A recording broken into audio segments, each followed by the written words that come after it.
Subscribe to my channel and press the bell icon for the latest update. Assalamu alaikum everyone. Welcome to my channel Juice Kitchen.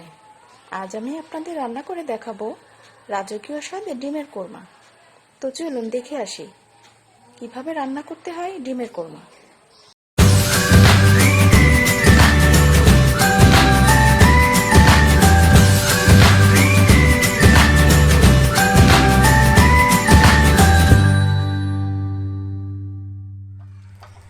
প্রথমে আমি এখানে দিয়ে দিব half cup soybean তেল, তারপরে দিয়ে দিব এখানে হাফ কাপ পেঁয়াজ কুচি করা,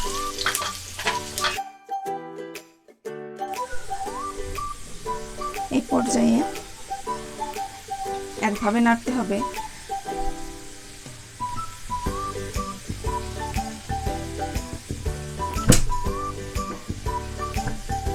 হয়ে গেছে বেরেস্তা, এগুলোকে আমি তুলে নেব। এখানে আমি 5টা ডিম নিয়ে নিয়েছি এবং ডিমগুলোকে একটা কাঁটা চামচের সাহায্যে একটু ফাটিয়ে নেব, তাহলে মশলাটা ভিতরে যাবে আর ভাজার সময় এগুলো ফুটবে না।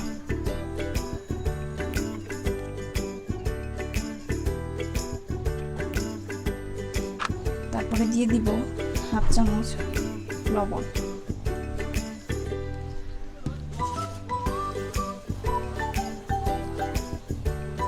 তারপর ভালো করে মাখিয়ে নেব।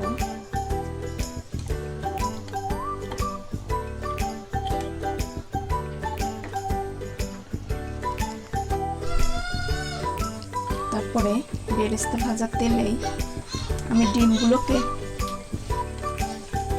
ভেজে নেব।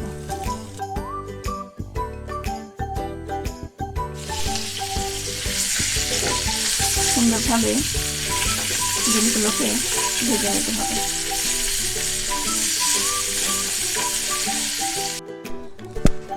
ওই তেলেই দিয়ে দিব 1 চামচ ঘি,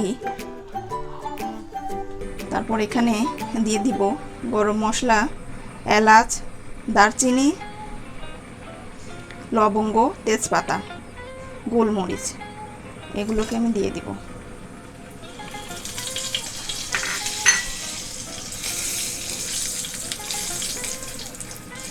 এগুলোকে ভালোভাবে ভেজে নিতে হবে।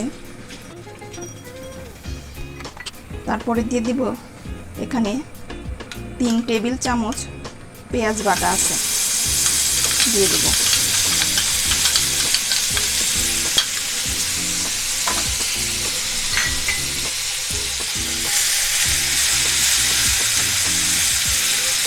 পেঁয়াজটাকে ভালোভাবে ভেজে নিতে হবে।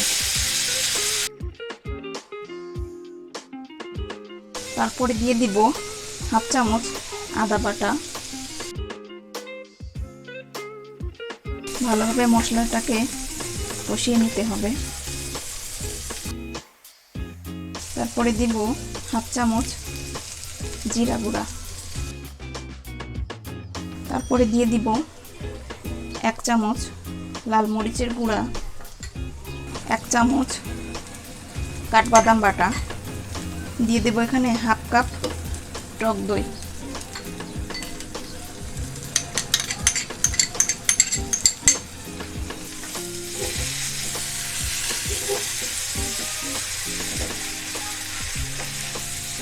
মশলাটাকে ভালোভাবে কষিয়ে নিয়ে তারপরে দিয়ে দিব হাফ চামচ লবণ। এটা কষানো প্রায় শেষ।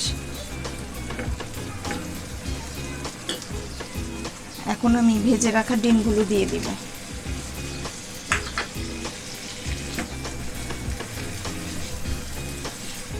মশলার সাথে ডিমগুলোকে ভালোভাবে কষিয়ে নিতে হবে।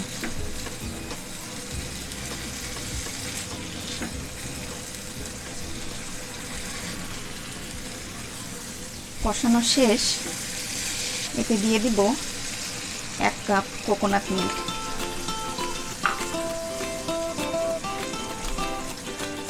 এ রান্নায় কিন্তু কোনো পানি ব্যবহার করিনি। পুরোটাই কোকোনাট মিল্ক দিয়ে রান্না। আপনারা চাইলে গরুর দুধ দিয়েও এটা করতে পারেন। এবার এটাকে ঢেকে রান্না করব 3 মিনিট। 3 মিনিট হয়ে গেছে। এখন আমি এতে দিয়ে দিব হাফ চামচ গরম মশলা গুঁড়া, 3-4টা কাঁচামরিচ, 1 চামচ চিনি, একটু পেঁয়াজ বেরেস্তা। এটাকে আবার রান্না করব 5 মিনিট। 5 মিনিট হয়ে গেছে, রান্না শেষ। এবার চুলাটা অফ করব। তৈরি হয়ে গেল খুব সহজে রাজকীয় স্বাদে ডিমের কোরমা। রেসিপিটি অবশ্যই বাসায় ট্রাই করবেন, আর ভালো লাগলে একটা লাইক দিবেন। ভালো থাকবেন, সুস্থ থাকবেন, আর আমাদের জন্য দোয়া করবেন। আল্লাহ হাফেজ।